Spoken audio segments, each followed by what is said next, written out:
Gabrielle. Sandra. Aisha. Jessica. Ryan. Ania. The economy is down. People want cheap and fun activities they can do with their families and friends that don't involve a plane ticket, a long car ride, or thousands of dollars in toys or equipment to get started. Hi, my name is Daniel Vieira, and I'm going to tell you how you can get out on Tampa Bay and catch fish.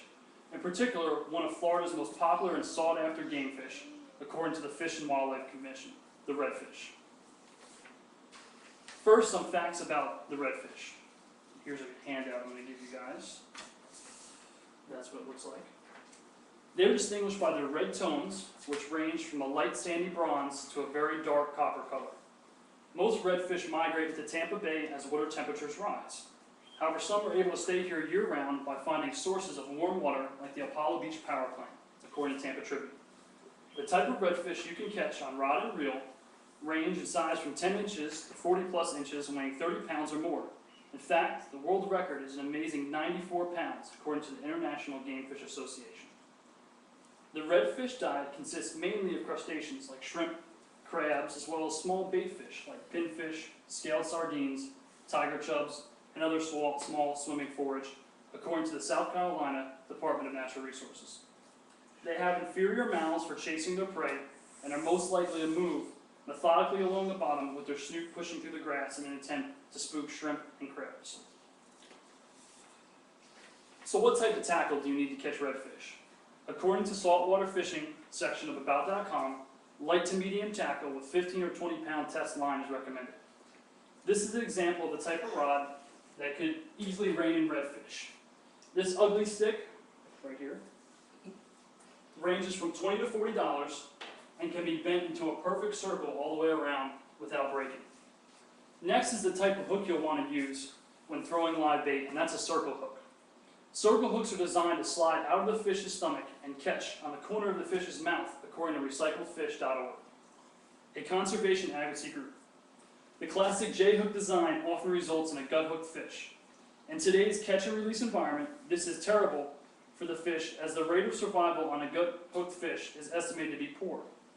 Even if you intend to harvest a redfish, the use of circle hooks will prevent unnecessary damage to fish that are undersized or otherwise unharvestable due to Florida Wildlife Commission's regulations. More on that towards the end.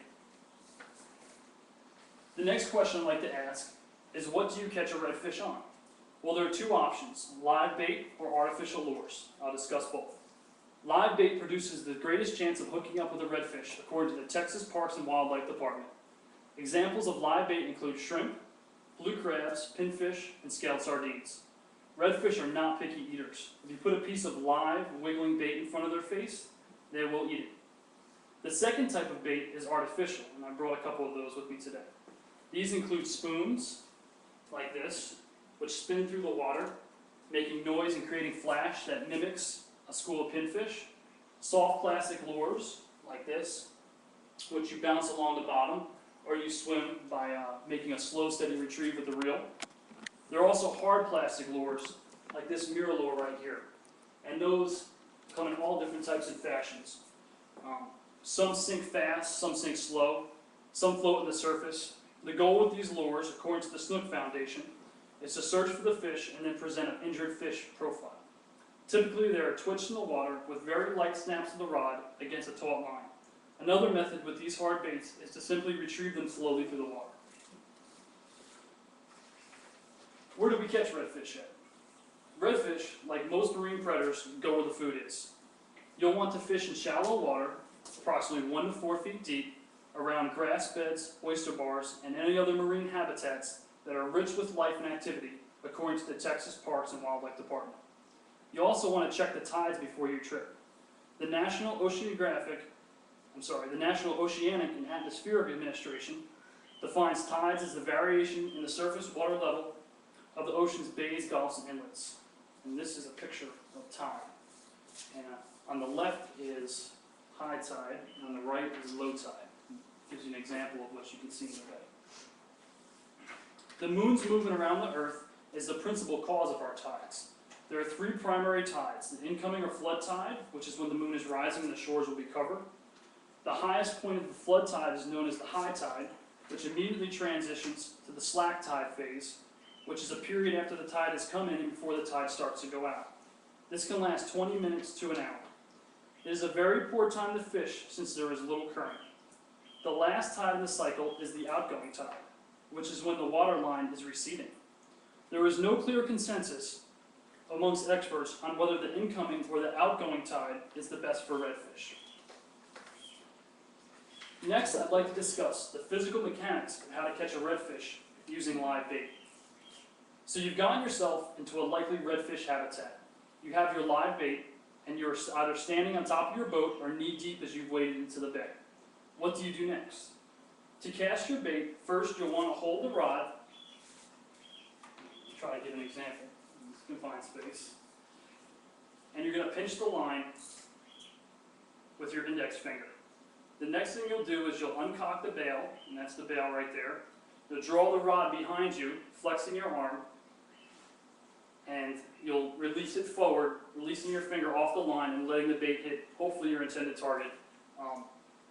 You don't want to hit yourself in the face with a sharp hook or hit your neighbors in the face. If you have any questions about how to cast a rod or reel, there are many websites such as livestrong.com, which is a how-to website to describe this in detail.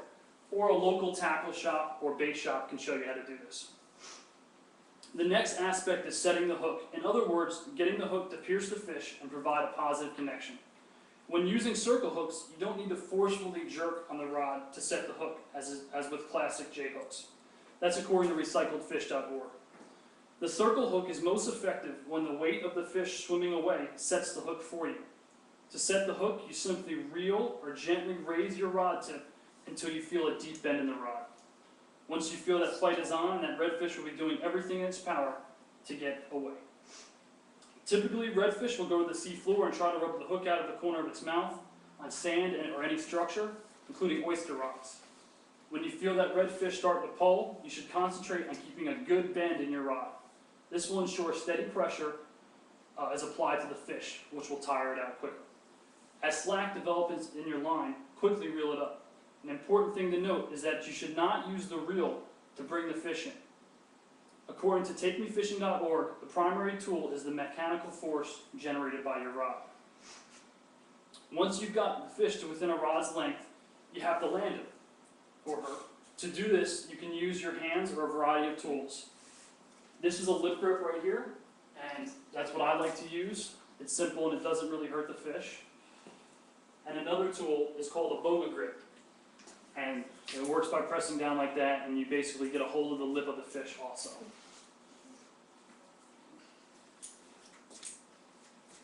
These are both popular tools that assist in getting the fish out of the water.